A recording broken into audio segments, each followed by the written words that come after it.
to all of you. Welcome, Dr. Nas. This is Dr. Praktita Biswas. So we are on the third day of the session, and we will be deliberating this our research view through Dr. Nas, who is at present with us from the Universiti of Utara, Malaysia, and she will be introduced by Mr. Shayok to say a few words about Adamas University. So very good afternoon to Honorable Professor Shomit Roy, Chancellor of Adamas University, and to Honorable Vice Chancellor Professor Dr. Dipendra Kumar Jha, as well as our Pro-Vice Chancellors, Professor Dr. Naveen Das, Professor Ujjal Chaudhary, and Professor Dr. Jitendra Kumar Pandey, to all the research and development team and all the academic fraternity, as well as welcome to all the participants who are patiently and eagerly waiting, and they are interested in the research development for the 21st century.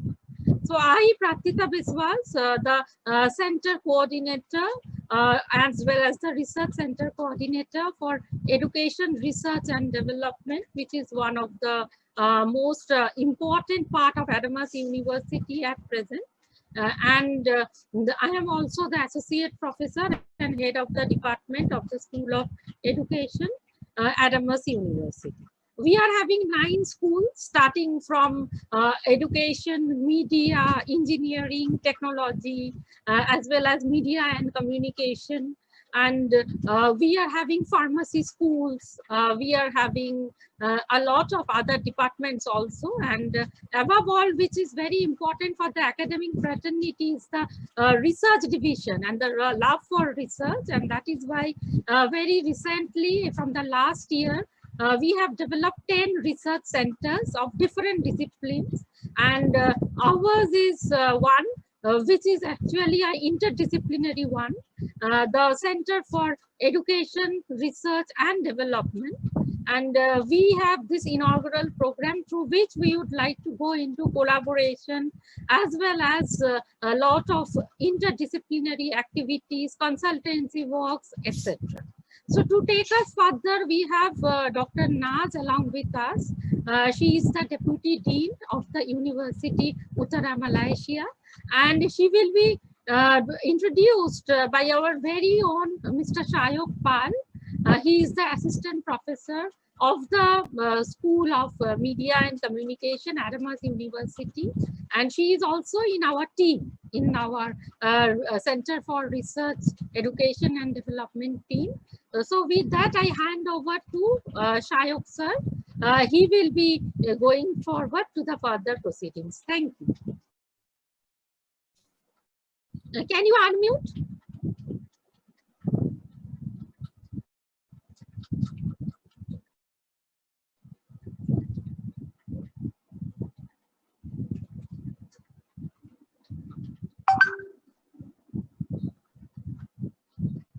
Yes, ma'am.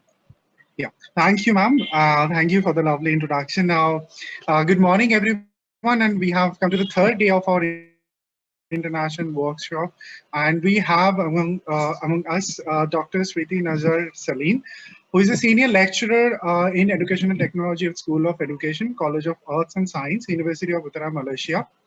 Currently, she is the Deputy Dean of Awang Head Silla Graduate School of Arts and Sciences, University of Utara, Malaysia. From the academic side, Dr. Sailin holds a bachelor's and master's degree on information technology from University of Utara, Malaysia, Masters of Education from Monash University, Australia, and PhD on educational technology from Monash University, Australia. Her research area includes integration in education, electronic portfolio, teacher professional development, scholarship of teaching and learning, communities of practice, blended and flipped learning, and digital immersive learning experience, while her recent research areas ranges from digital technology in education, meaningful learning using technology, online learning, and digital pedagogy. Her publication also indicates her innate passion towards her research areas, and her recent Scopus Journal article includes students' experience with flipped learning approaches in higher education, restructuring educational institutions for growth in the future industrial revolution, the influence of knowledge and attitude towards the usage of VLA among the secondary school teachers in Kulum, and improving student teachers digital pedagogy through meaningful learning activities, and many, many more.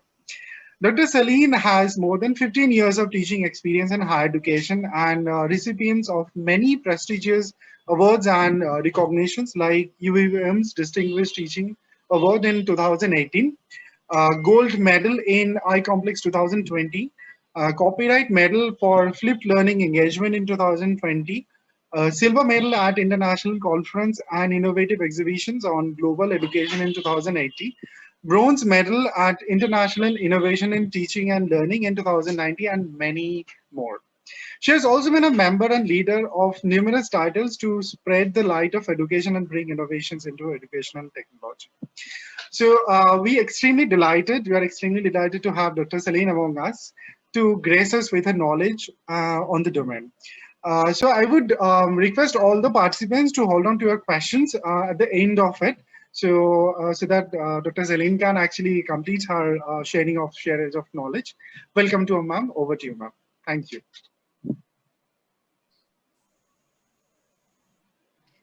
All right. Thank you so much, Mr. Pal, for the very lovely introduction. I was so surprised that you were able to get in much detail of my bio, because I think the one I gave to Dr. Biswas is quite short, but you managed to kind of like deliberate so many other things that that's part of my academic activities, my academic development, especially in the research areas related to educational technology. Thank you so much again, Mr. Sayang, for that introduction. And, first of all, I would like to express my profound gratitude to the Adamas University top management, the Chancellor, Vice Chancellor, Pro-Chancellor, Deans, and the committee members of this international workshop, for having me in this, I think, a very prestigious event of international workshop. I can, even though this is just a virtual event, but I can feel the energy, the synergy, from all of you over there. And I think this would be a very successful event.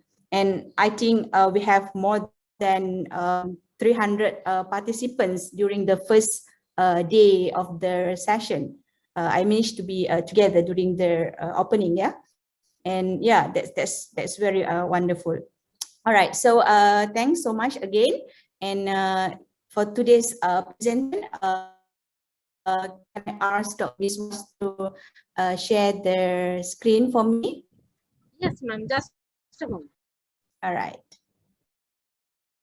Because I'm having quite a low network access at my place today, so I'm afraid that if I'm going to share the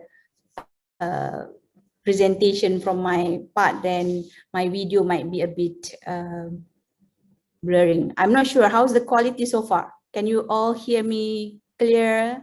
Ma'am, you can try once because the quality is quite good at present. I hope that if you can try, otherwise I am here as a backup. No problem. All right. So I'll try to share my screen first. Okay, hold on, yeah. Yeah, sure.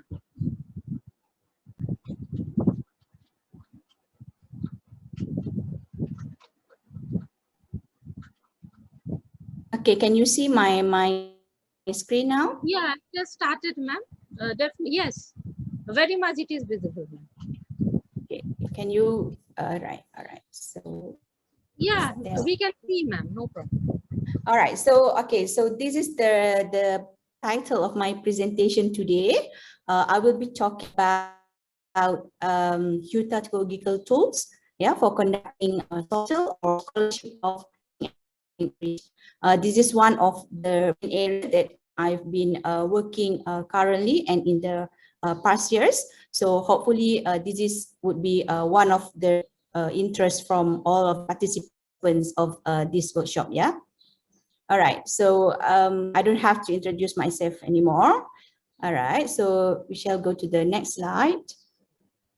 Okay. So these are some of the key topics that I will be presenting today. First, we will perhaps look at what is good teaching and scholarly teaching. And then we will look at what is social and why should we conduct social research. Yeah. Then along the way, we'll look at some ideas of how we can actually utilize pedagogical tools, or what we call as new media, digital technologies, yeah, for conducting social research. And as for the introduction, I think all of us agree that remote learning is the new normal. Yeah, everybody, almost in every part of the world, we are now in the era of COVID-19 pandemic, and have to accept the fact that the education landscape has been changed to this pandemic. And I would say that remote learning technology has been crucial to the education right now, and it will, I think, will be as critical in the future as well, because schools all over the world need to determine what are the best way that we can move forward, because we don't know when this pandemic is over, right? And because of that, I think school, teachers, parents, and all educators, stakeholders need to adopt or offer a combination of remote and in-person learning. Yeah, and I think because of this is a very huge opportunity for all of us to actually conducting social research in the current situation by utilizing Hyutagogical tools.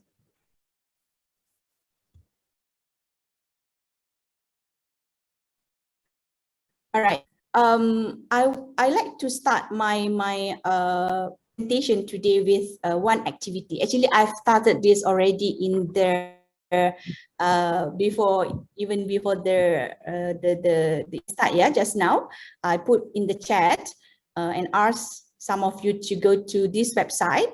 If you can go to website www.menti.com and then use this code 45340736 and take part in a very short activities or survey, which can it will contribute to our discussion today. Maybe I can give you like 1 minute to do that. Yeah, participants are requested to please cooperate with Professor Naz and do the needful, because it is a workshop, as you can understand. So in a definite tone of the workshop, it may be like that, and if you cooperate with the speaker, then it would be a good learning experience for you. Yes.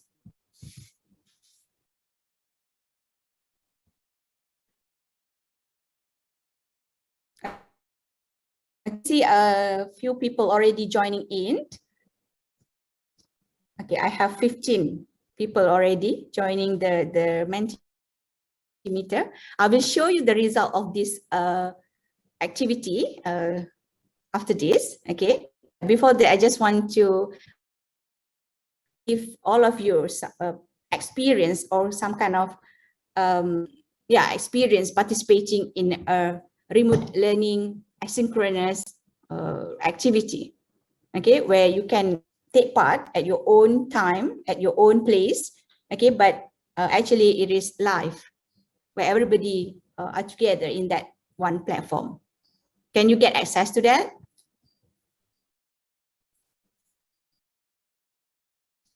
Okay, just one word, please. One word. Okay, please read the question carefully. For the first question, I want you to give one word to describe good teaching from your own personal opinion. What you think is good teaching in one word? Not one sentence, not 2 words, just 1 word.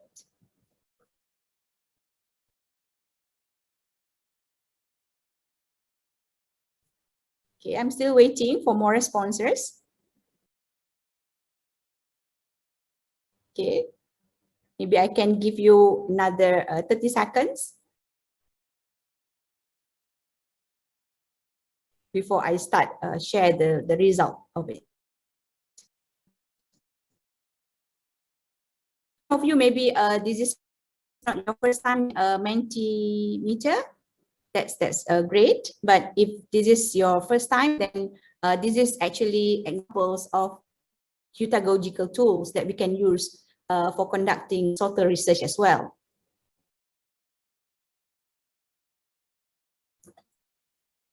Okay, I'm still waiting.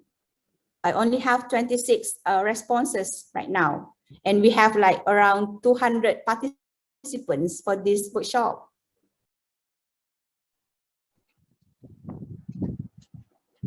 Participants are requested to log in and please do the needful as has been told by Madam.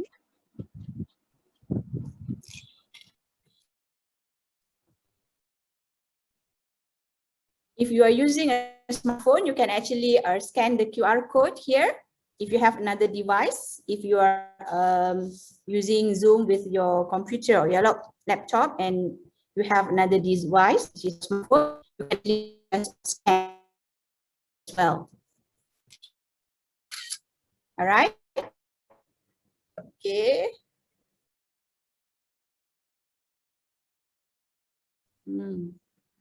Okay, more words is coming in.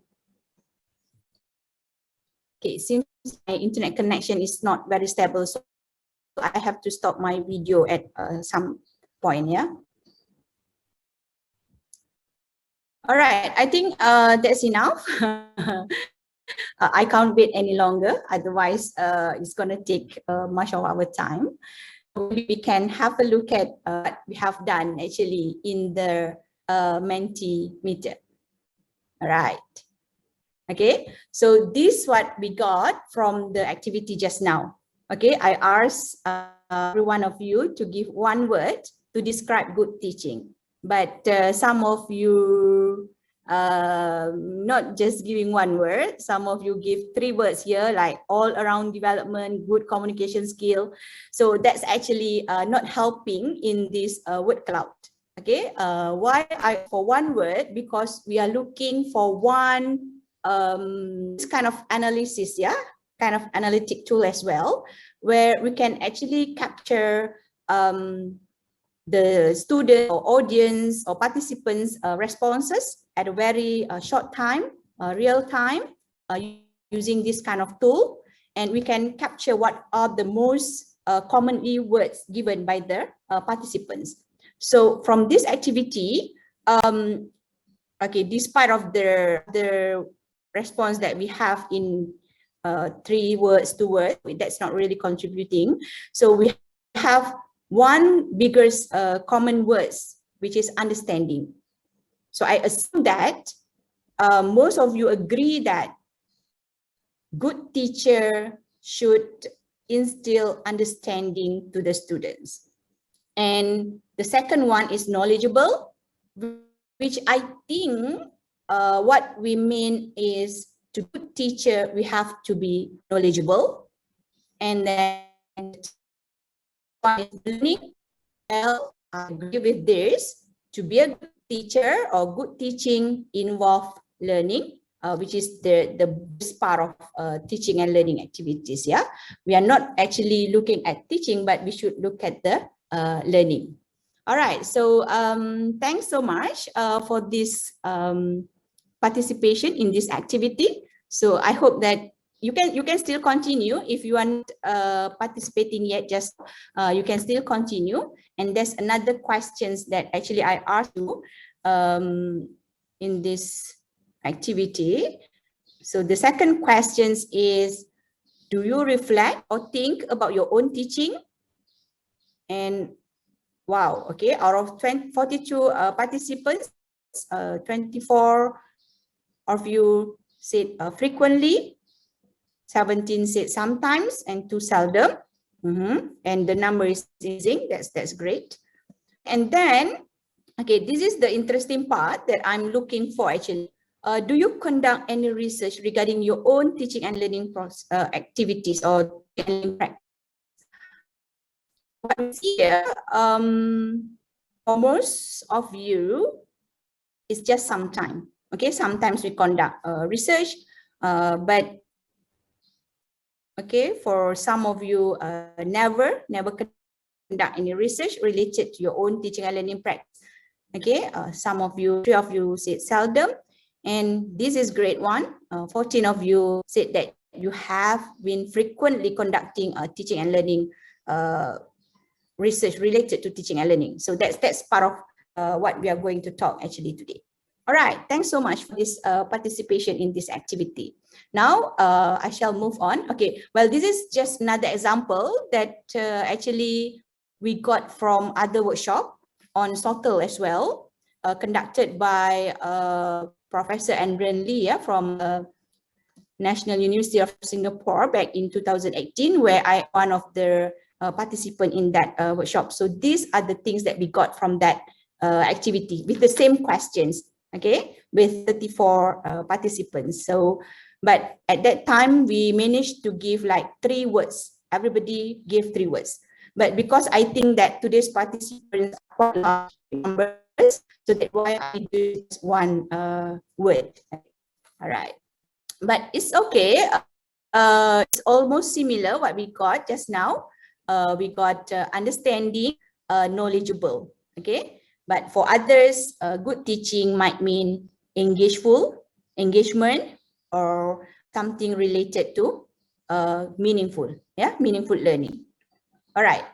Okay, so basically what we got from that activity just now actually reflect on the principle of good teaching. Okay, I believe that most of us today are educators, academics, okay, and teachers, okay, and or even if you are not in the education sector, you are all practitioners. Okay, so normally we encourage, okay, good teachers to have contact between students and their academic itself.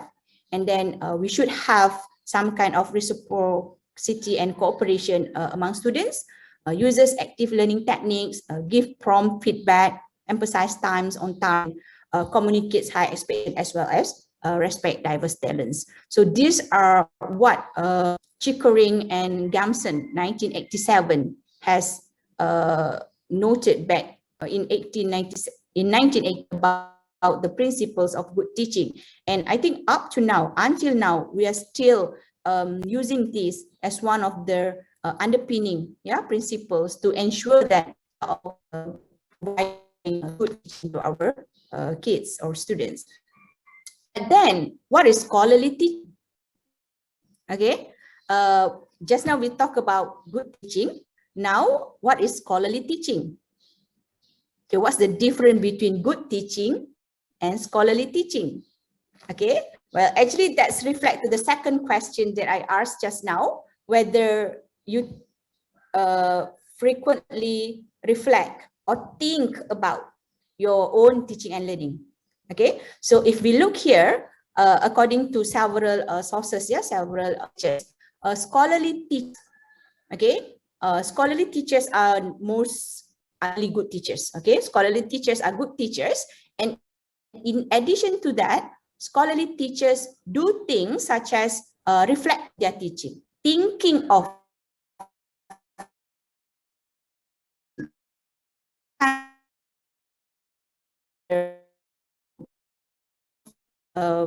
assessment that should be conducted, okay, to improve students' learning. Okay, and that progressively being conducted from time to time. And another aspect of good or what scholarly teaching refers to is we should discuss issues with colleagues. It's not just we teach just one set, just for us. Okay, it's not that, okay, I'm a teacher, so I just go to the class and I teach my students, and then that's it. tomorrow I repeat again the process. Okay, I never reflect about it. I never discuss any issues with teachers. Okay, that's not part of scholarly teachers. Okay, and one thing about scholarly teachers is that we should be able to read and apply the literature, the current literature, okay, on the teaching and learning in our discipline. Okay, so for example, I am an educator in the area of educational technology. So from time to time, I have to read and apply what are the new principles, what are the new theories, what are the new models, what are the new frameworks, okay, that are available, that has been researched by others in my area. And with that, I have to try to apply that principles and theories into my own teaching and learning practices. So that's part of scholarly teachers. Moving forward is scholarship of teaching and learning, or SOTL. Okay, so SOTL is actually an extension of scholars. Okay, teachers, and then we move to scholarly teachers. And now, what is scholarship of teaching and learning? Okay, I have a video here, but I'm not going to play it now because it takes about 12 minutes and it might use a lot of my bandwidth. So don't worry, I will provide you with the link of my slide today at the end of my presentation so that you can have a look at it at your own later. All right. Okay, but basically, when we talk about scholarship of and learning, okay, it's actually about level of inquiry or our level of professional development. Okay, if we look here, okay, this is the framework by Hutchings and Shulman, yeah, 1999. Level 0 is a teacher. Teacher teach as taught. Okay, just go to teach. But then if we move to the next level, which is good teacher, okay, good teachers are those who have their characteristics, the elements that you shared just now in the Mentimeter, okay? And good teacher actually teach using accepted teaching theories and practice. For example, if I'm teaching mathematics, of course, I have to follow the pedagogical of teaching mathematics, okay? I'm going to teach mathematics using the pedagogical of teaching history, for example. Okay, so that's the basic level of a good teacher. Okay, and then moving forward is the scholarly teacher. Okay, so scholarly teacher develop themselves. Okay, rather than just teach using accepted teaching theories and practice, scholarly teachers actually from time to time assesses their own performance, okay, and makes improvement in their teaching and learning practices. Okay, so that's where the reflection is very important, because we have to reflect on our own practices, on our current practices, try to find out what are the problems, what are the things that need to be improved, and we can do some kind of improvements in our teaching and learning. And moving to the next level, which is scholarship of teaching and learning, is where we actually conduct research, systematic research. Okay, so it's not just like, okay, I found that I have problem with my students, they are not able to communicate effectively with other peers. Okay, then with that problems, I think I need to do some kind of activity so that my student will be able to perform better in their communication skill. Okay, and then we call that activity. That's it. Okay, so that's scholarly teachers. But then with level 3, scholarship of teaching and learning, we have tried to investigate the problems. Okay, and then we have tried to make some kind of improvement, or what we call as intervention. Okay, and then we should also collect data, okay, or we should have some kind of systematic analysis to see whether intervention or solutions that we try to the problems that we identified before is effective or can be perhaps we can say as the examples of best practices that can be applied by other educators well. So that's where we engage in educational experimentations or and then we share the results.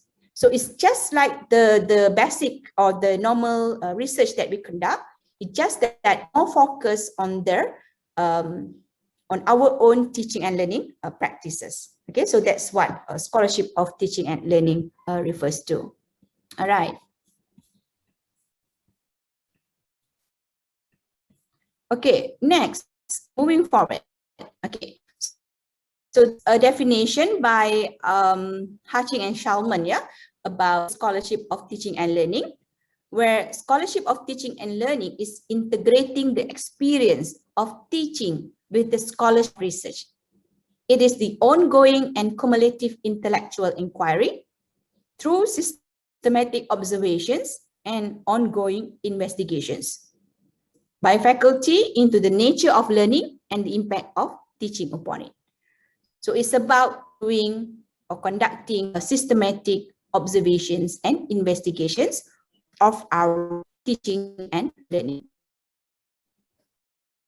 And this is another definitions that I and my colleague offered in one of my articles, yeah, regarding what is scholarship of teaching and learning back in 2018. Where scholarship of teaching and learning, or SOTL, encourages systematic academic inquiry into teaching and learning practices within the classroom. And then we share the findings with other academicians and practitioners for wider benefits so that it can be critically reviewed by peers and can be built upon by others for further advancement. So for example, if in my SOTL research, I found that collaborative activity, for example, is very beneficial for improving students' critical thinking. And I share that and the framework that I use for my teaching and learning. And then other educators can take that as an example of good practices and kind of like to replicate and try our own practice. Okay, and then we can keep sharing the findings. Okay, and this is part of research activity, yeah, through public presentations and also publications. I do publish for my SOTL research. All right, so basically from what we have go through teaching and scholarship of teaching and learning, we can see that from this graphical interpretation of SOTL, yeah, from the Washington University in St. Louis, when we say that we are scholarly teachers, okay, so we should reflect on and discuss on our students' learning.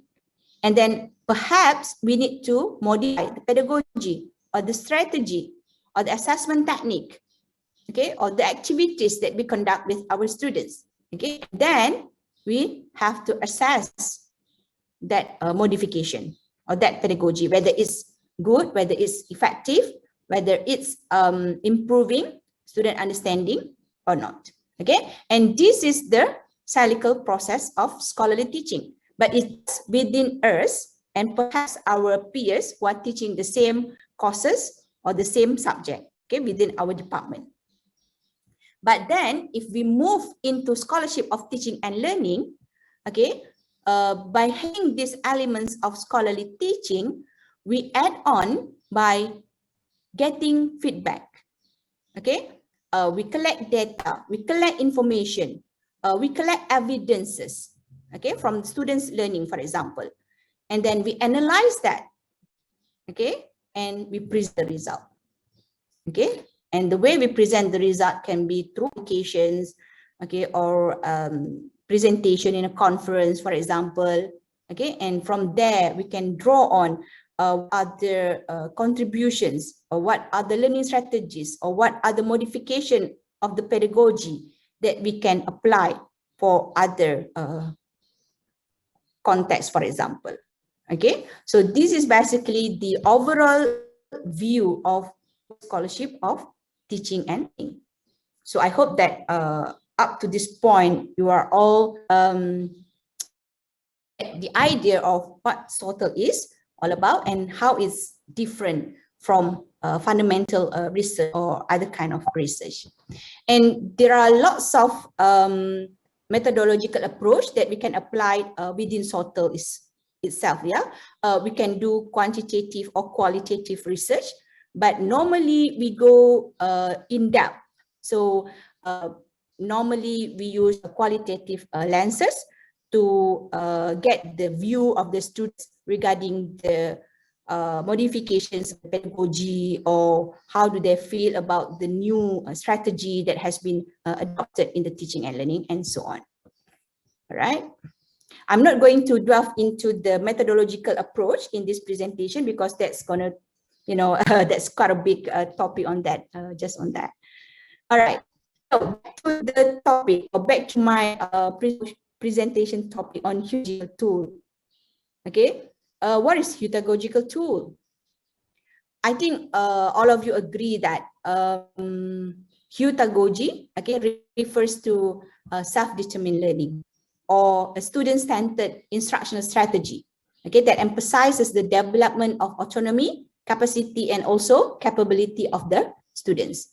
So this is normally referred to adult learning, okay, so perhaps this is more suitable to be applied with students, the secondary levels, or at the learning institutions. And most of my SoftShadow research I conducted with undergraduate students or postgraduate students, okay. And because of this, yeah, when we said that we have to give autonomy to our students, we have to develop their capacity and also their capability in learning, we are actually empower their learning activities, okay. So with that, there are a lot of potential of self-determined learning that can be further maximized through the use of digital applications or Hyutagogical tools. Okay, and what are the examples of Hyutagogical tools that I'm referring is actually the new media, the new digital media applications, social media, okay, and also applications that support teaching activities, okay, and in my own teaching and learning, especially when I conduct remote learning, I use all of this. I mean, I use WhatsApp with my students. I use Facebook with my students, okay, for the communication purposes. I also use YouTube to upload my content. And I also ask students to develop their content, which is part of the assignment normally, to the YouTube, okay, so that it can be shared with the larger community learners. And we can reflect on it from time to time. And all of this are actually is a digital data, yeah, that we can use, that we can analyze, that we can get value out of it for our total research. Okay, and other than that, I also use applications that more useful for teaching and learning. For example, I use Canva.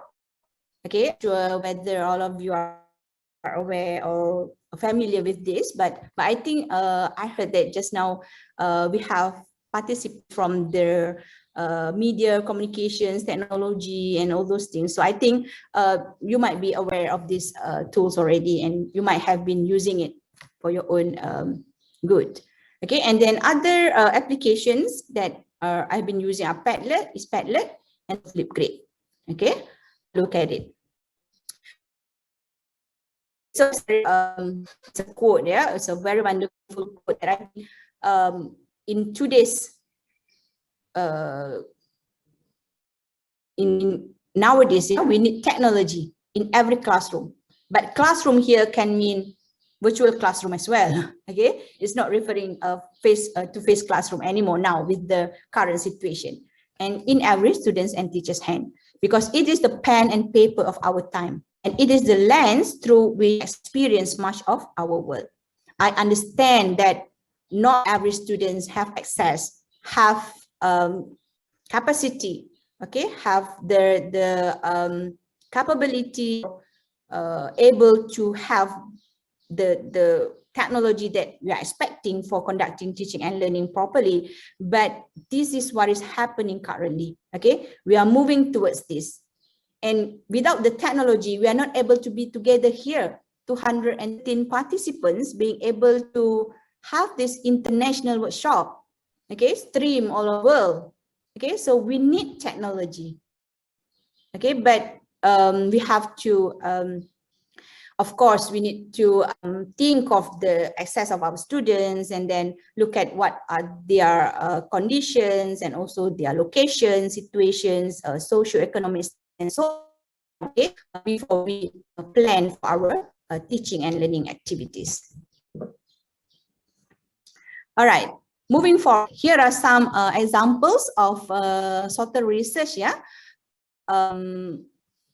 that we can actually,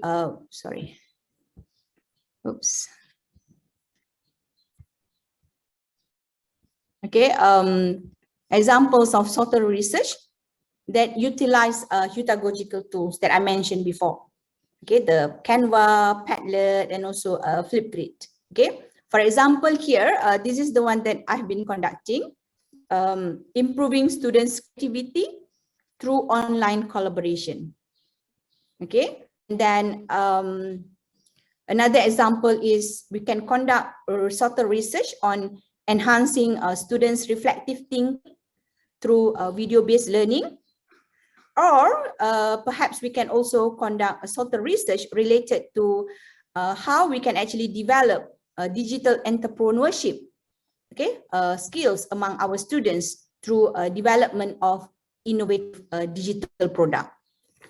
So these are some of the examples. This is the examples of how we can actually use Canva. Okay, Canva is actually an application that very useful for those who are doing graphics. Okay, but actually we can do almost everything in Canva. We can do presentation. Okay, we can do posters, flyers. Okay, and we can also import it into, export it into movie file later. And the one that you see currently, I'm using, my presentation is also using Canva. Okay, and what I mean by collaboration, okay, online collaboration using Canva is that we can actually ask students, even though we are doing remote learning. Okay, this is what I conduct with my students this semester, yeah, current semester. Okay, for one of my that we just started few weeks. Okay, so in the very first week of our face-to-face meeting, sorry, not face-to-face, virtual meeting via WebEx, yeah, online conferencing. This, okay, because we need to kind of like limit our time of live streaming with the students. Okay, because some of the students might also having problems, having internet access problem and so on. So we are all advised to kind of like separate or kind of like plan for both synchronous and asynchronous learning. So this is part of asynchronous learning, where we don't have to be together in the online conferencing meeting, but they can do the work at their own. But as the instructor, I can actually monitor their work, and they are actually working within one platform, and they can look at each other's work. Okay, and they can improve each other's work as well. Okay, so for example here, if you can see on their left side of the screen, these are the participants, or these are students who are entering or who are accessing the platform at the same time. Okay, but some of them maybe choose to enter the system at other times. Okay, and then each of them will be responsible to create a page. Okay, in this particular application, Canva. Okay, I start with the first page, okay, and then they have to add for their own pages. Okay, and then later actually I can compile this, save it into a PDF file, or I can make it as a movie as well. Okay, and we can share it with other students. And then I can actually look at how how is their level of creativity at the very beginning of the semester. From there, I can plan for another activities, actually look or to actually develop their creativity in developing digital materials. So that's the first activity, and this is the second activity. Based from that activity, I gave them feedback, I gave them some kind of suggestions for improvement. Okay, and then using the same application, which is Canva, and they work collaboratively with their partner, come up with another digital product, which is Infographic. All right, so there's a bit of graphical information, okay, but with the current development in digital learning, this is what our teachers need to do. Okay, and our students, especially for the primary and secondary students, they are not able to read lengthy texts. Okay, but if we give them kind of graphical information, okay, that will help them to understand better. This is the activities that they have conducted using the same tools for improving creativity, but in a collaborative manner, even though they are kind of like, you know, separated at their own place, at their own location. Okay, all right, so that's one example for subtle research. Okay, and then this is another one, which is we can do some kind of activity using Hyutagogical tools, which is Flipgrid. Okay, this is Flipgrid. It is a video-based learning platform where students can actually kind of like video themselves, okay, talk about a topic or whatever is that them, okay, and then they can respond to each others, okay, via video as well, or in a form text. Okay, so it is very useful if we want to kind of like enhance students. If you can think, perhaps if you want to apply this to other subject, okay, because my subject is like IT in education, so I have to teach them using technology. But if you think of using this kind of tools for other subject, for example, history or English, okay, language subject, so we can actually ask them to come up the video to improve their speaking skill, for example, or to improve their communication skills, for example, or perhaps their thinking, their critical thinking, but in a form of video, or what we call as a think aloud. Okay, they don't just think, but they have to kind of like deliberate their thinking, articulate their thinking. Okay, so this is another example, okay, of using Hyutagogical tools. Okay, and then as I said just now, reflection is very important in a subtle research, because we are not just modifying our pedagogy, we want to see how students think, or how do they perceive the experience, the modifications of learning that we have imposed teaching and learning activities. Okay, so it is very important that we have to capture or to gather or to collect data which is related to the reflections of learning. Okay, so we can have some guided questions, okay, for them to reflect upon, or it can be, but normally because it is a research base, so we have some kind of theoretical framework that we want to refer back. Okay, we have some kind of analytical framework that we want to refer to when we do the analysis. Okay, and we have the research. So normally an example of students' reflection regarding the use of electronic portfolio.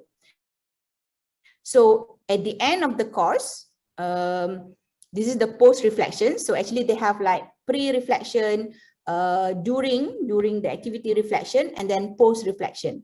So post-reflection means after they have done all the work, after they have done all the e-portfolio thingy, so they have to reflect upon it.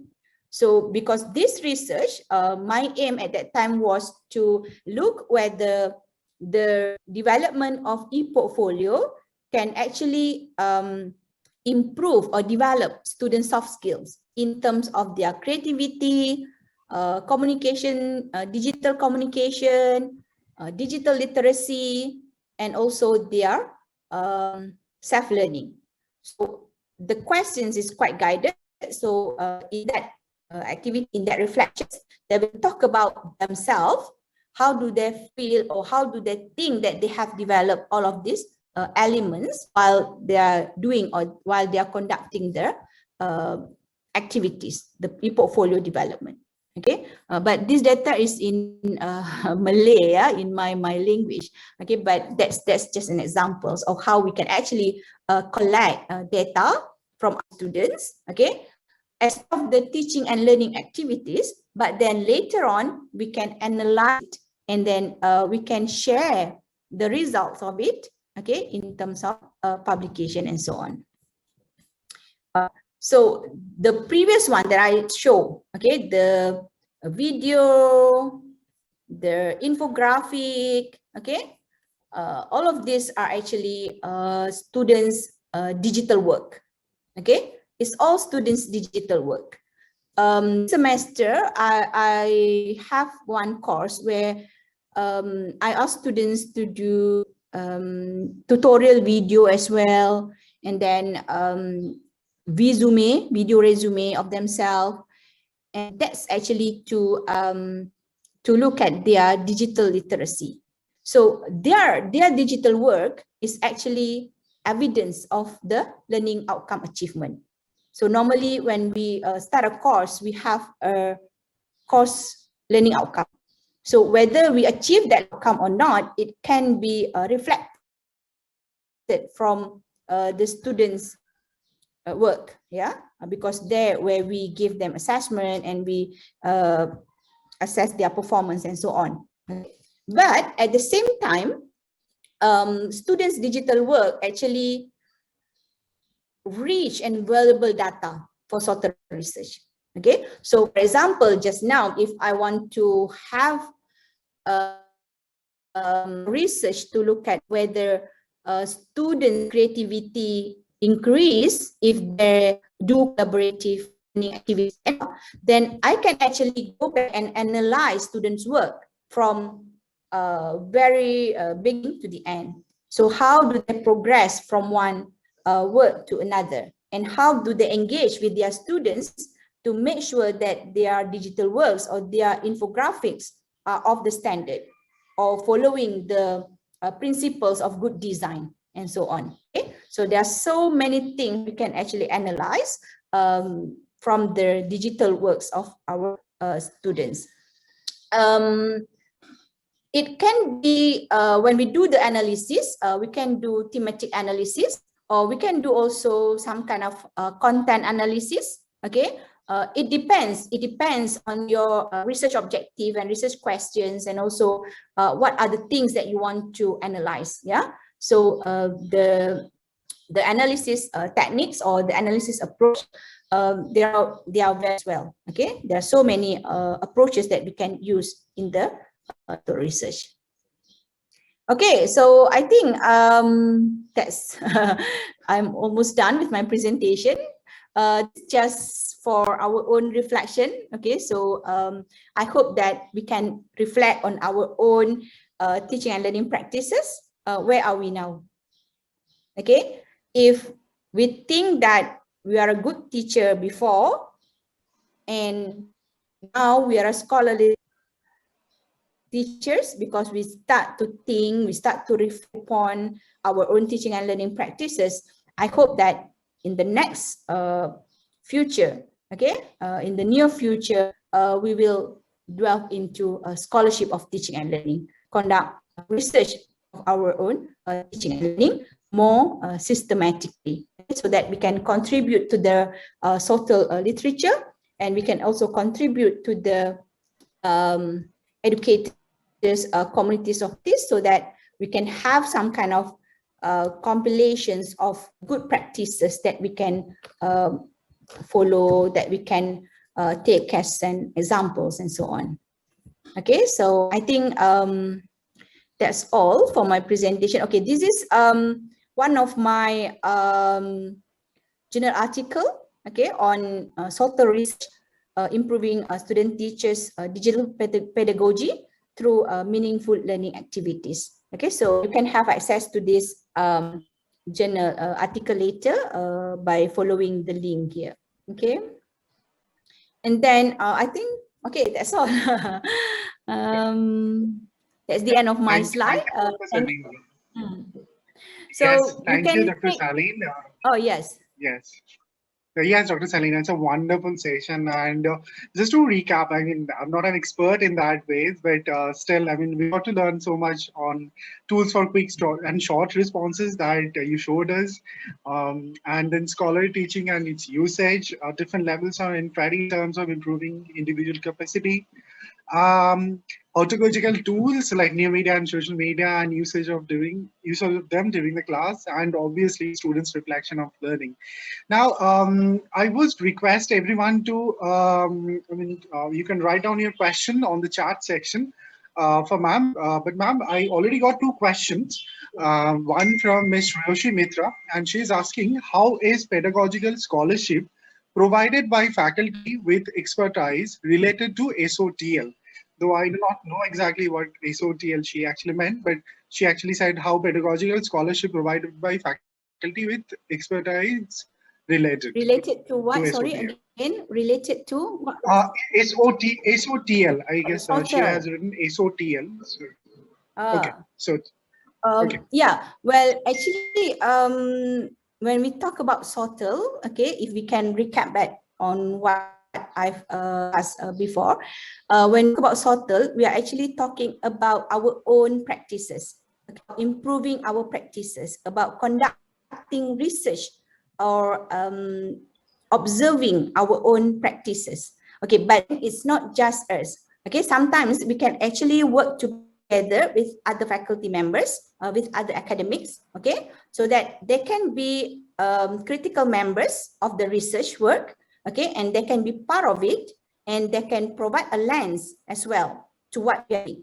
So that's why we start with the scholarly teachers just now. It's not just we refer ourselves, but then we have to also share with other colleagues, okay, about the issues, the problems, or what are the things that we can conduct to improve their teaching and learning activities.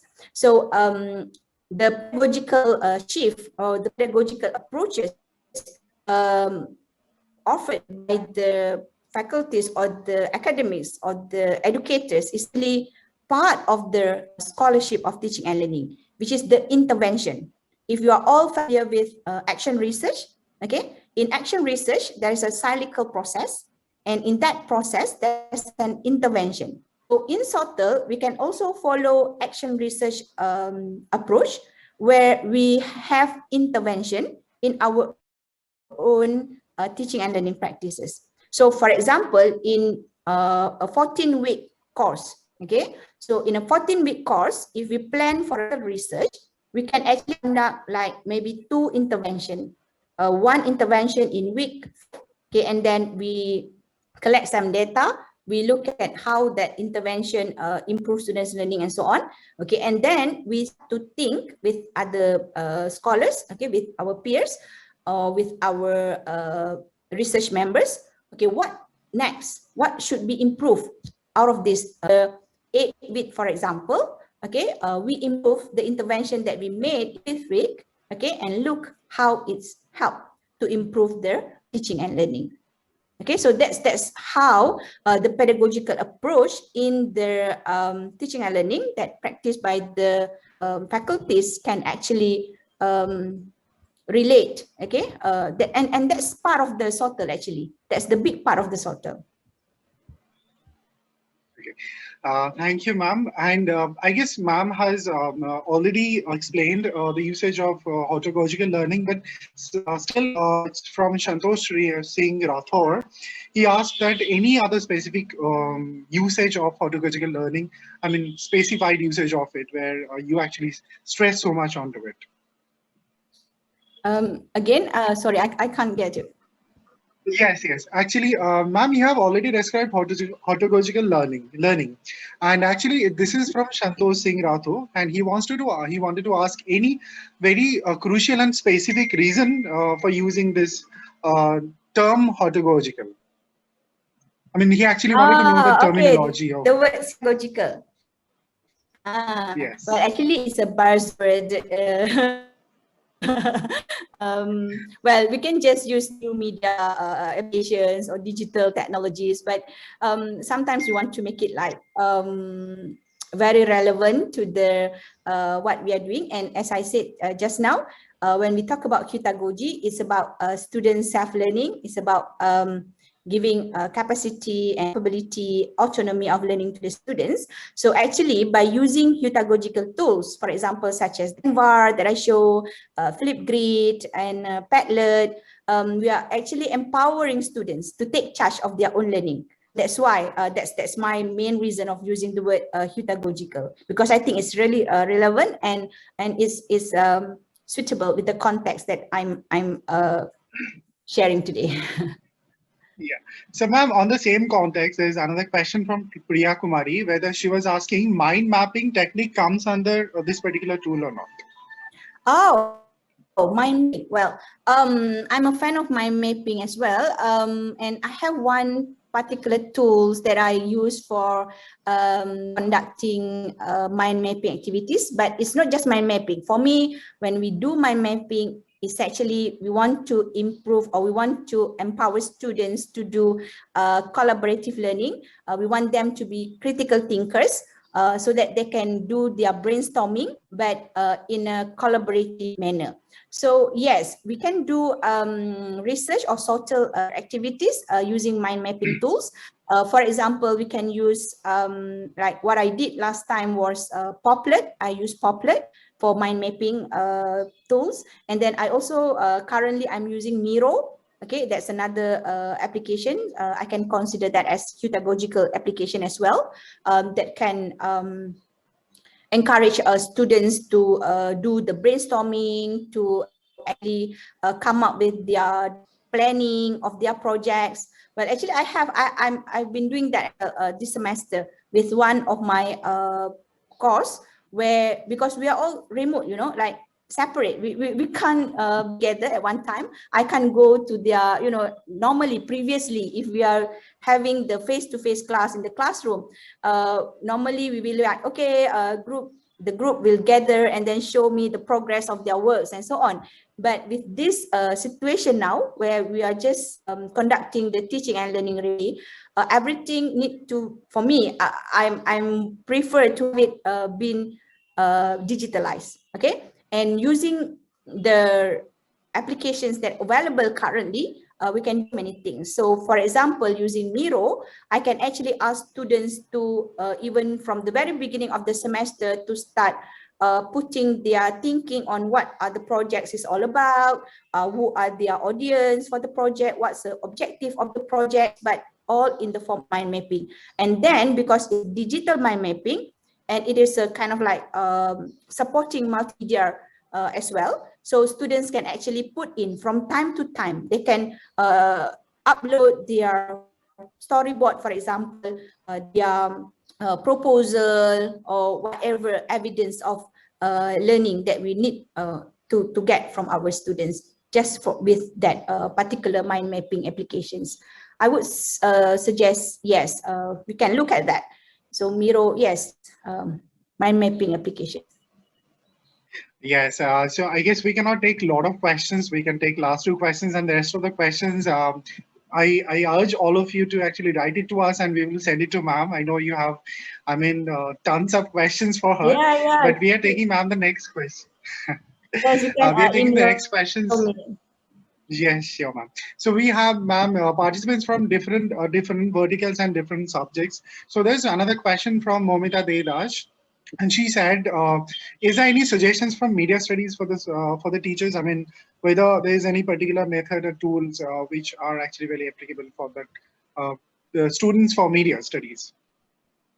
Media studies. Media studies is quite broad. What is your Yes, actually, she wanted to have a suggestion whether any particular tool or technology is appropriate for the media students from media domain, media studies and journalism. Okay, so media studies and journalism. If we are talking about journalism, journalism is more on. I'm not sure. I'm not really from the media area, but well, yeah. If you are talking about media studies, media can be maybe one of it is digital media. Okay, so digital media involves production of media content. Okay, so media content, for example, like video of public service awareness, okay, things like that. So there are so many that we can use currently to come up with those digital applications or digital products. And even the Canva that I used just now, that I showed just now, that can also be used for media students. For example, if you want to come up with posters, flyers of whatever topics that you want to raise upon, okay, you can do that as well. And because it can be converted into a movie file as well, or video format, and in fact, we can also have ourselves talking in that particular application. Okay, we can record ourselves and then embed into that application, and then we can do some kind of editing, okay, to come up with a digital media. And for the journalism students, I think mostly journalism involve lots of writing up. And I think for the instructors, it's good if you can start looking at blogging, okay, blogging tools. Blogs. There are so many blogging tools currently that are available, and that's really good to actually start encouraging our students to keep writing, okay, to keep sharing informations, okay, but in a proper way. Of course, journalism instructors know better on that. Yeah, what are the principles that need to be applied when doing those kind of writing or advertisements or things like that. Yeah, sure. Yeah, you can. Ma'am, the last question actually, yes, ma'am, the last question we are taking from Vidya Sagar Kumar, and he asked us how to develop rubrics during using tools and teaching for large-scale learners. Okay, rubric is our guidance for assessing students' learning, and rubric is also very important to guide students on what they have to do. Okay, so normally we will have rubrics at the very beginning of the semester, and before we will share the rubric with the students, so that with whatever assignment or whatever works that they do, they have some kind of indications, or they have some kind of ideas on what is the expectations of that particular works. Okay, and to come up with rubric, we have to refer to the components of the learning outcome domains that we want to assess. Okay, so for example, if we want to assess students' creativity, then we have to look at the elements of creativity. Okay, so for one point, we have to refer to some theoretical or frameworks, okay, that are suitable or that are relevant to that particular area. Okay, so for example, in my course, okay, when I ask students to come up with that infographic just now, is actually to look at their creativity, okay, as well as their digital skills, okay, and a bit of design. So in my rubric, I will have those elements being indicated. So when they come up with the works, they can kind of self check of their work, okay. So it's very important, especially if we are teaching a large group. Yes, our students really need rubric so that they can refer to it, and it's really helpful in guiding them. Yes, ma'am. So I guess that, rest of the questions we can actually expect from the participants. We will send it to ma'am, and she can actually send us the answer when she gets time. Ma'am, I have one of my own questions. I was waiting for their questions to end. I guess many faculties around the globe, they are facing a similar kind of problem, where in this pandemic we are constantly taking digital classes and virtual classes, and it's despite of using various techniques like interactive techniques, videos, audios, and we are giving them online assignments. It's like after 1.5 years, it's becoming very seemingly, difficult for, retaining their attention for long classes. So any suggestions? I guess many faculties, many professors are facing the similar kind of problems. Yeah. So what can be the way out? Thank you for that question. I think that's a very relevant questions for their current situation. And as I mentioned in my talk just now, I did mention about conduct synchronous and asynchronous learning, because we understand that our students, they don't have not all of them have the capacity, have the infrastructure, have their good internet connection to be together with us at a very long time, okay, especially when we conduct this kind of online conferencing. So normally what I do is, if my class, like 3 hours class or per session, 3 hours per session, I will separate or divide it into at least 2 sessions. The first 1.5 hours to be synchronous or asynchronous, okay, and the second 1.5 hour, I made them with using the online conferencing. So in that sense, we actually can apply flip learning approach. Okay, if all of you are aware, as a flip learning approach, where we can actually divide our learning activities into 3 class activities, which is before the actual face-to-face meeting with the students, okay, and then in-class activities, and then post-class activities. Normally, during the pre-class activities, we can actually provide them with the resources or with the materials, with the video, okay, so that they can watch it, they can study it before they enter their face-to-face or the online session with us.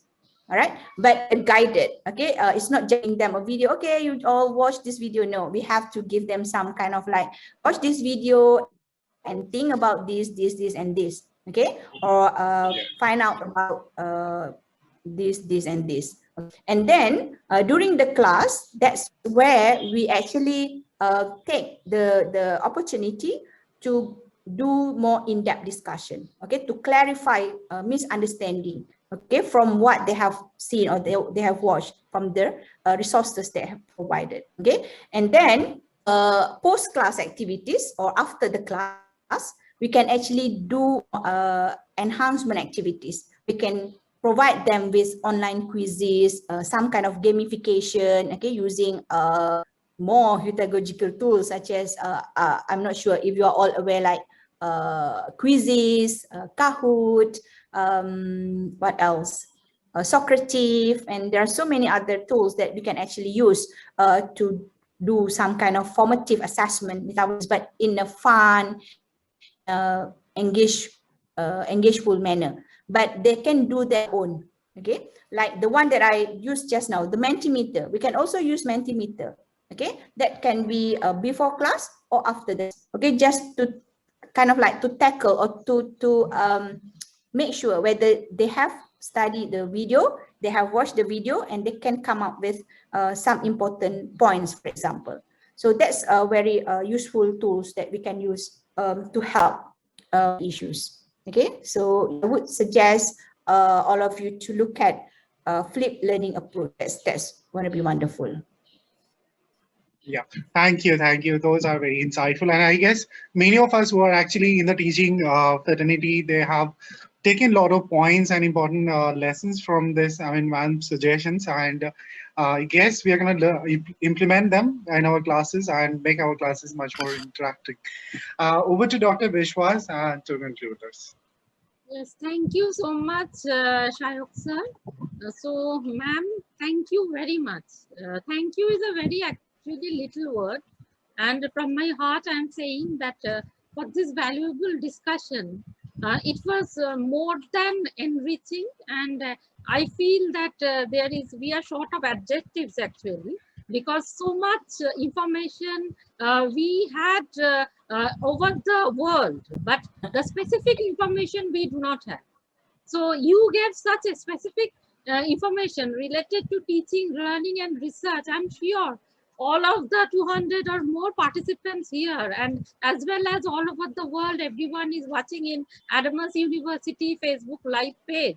They are very much enlightened by your valuable sharing of your knowledge. I will not say lecture because it was not a lecture, it was a presentation, and a wonderful one in the very much sense of the term. So hope the next generation as well as us as teachers have accumulated a lot of information from today's talk.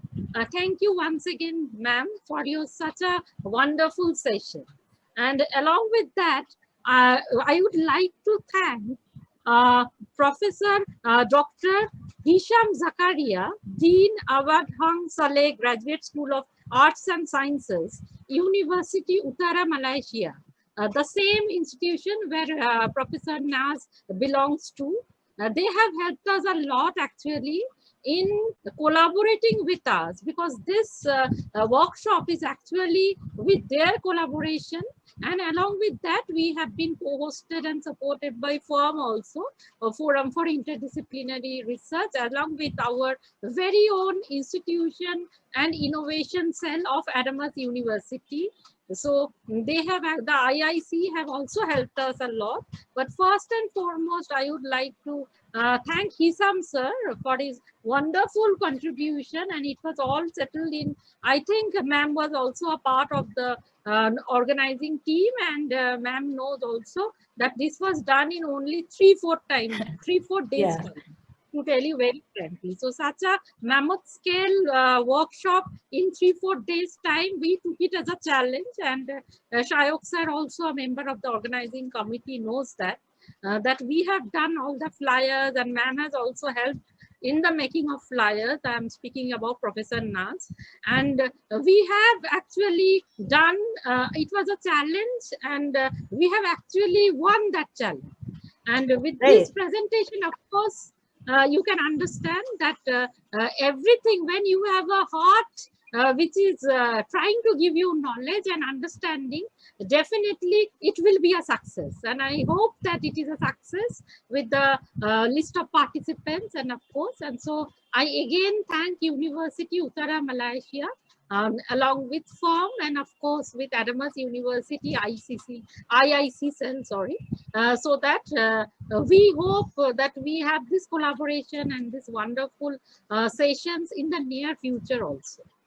So thank you so much. We will join in the next session. Thank you. Yes, thank you so much, Dr. Biswas, for initiate the organization of this collaboration with Awang Salleh Graduate School.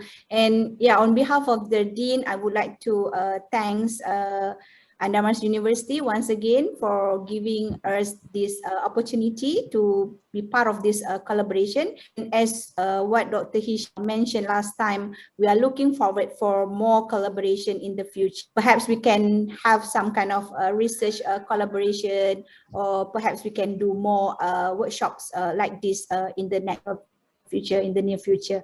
Thanks once again, everybody. Thank you very much. Thank you, ma'am. And we will be joining the next session from 1:45 p.m. We will be having our speaker for that session, Dr.Susmita Bhattacharyya. She is from the Dept.of Sociology, Universiti of Calcutta, and she will be speaking on ethnography and culture studies. And in this workshop, what we have done, we have kept a huge interdisciplinary studies. While this depends more on technology and enhanced knowledge and learning and all the skills, the next session is totally different, and it is basically titled on ethnography as well as culture studies. So we are having two different modes of titles, so that the participants will also be interested as well as more get knowledge in this process. So thank you once again. With that, we will end the session. A lot of thanks again to Professor Naz for her enlightened speech, and I hope everyone has learned the softwares and the applications and everything. And of course, we are in Facebook Live. Adamas University has always provided us with the Facebook Live, and we will be having again this session. We can watch it all over again for our knowledge and for our wisdom. So thank you again. With this, we are ending the session. Thank you, Shayo. Thank you. Thank you.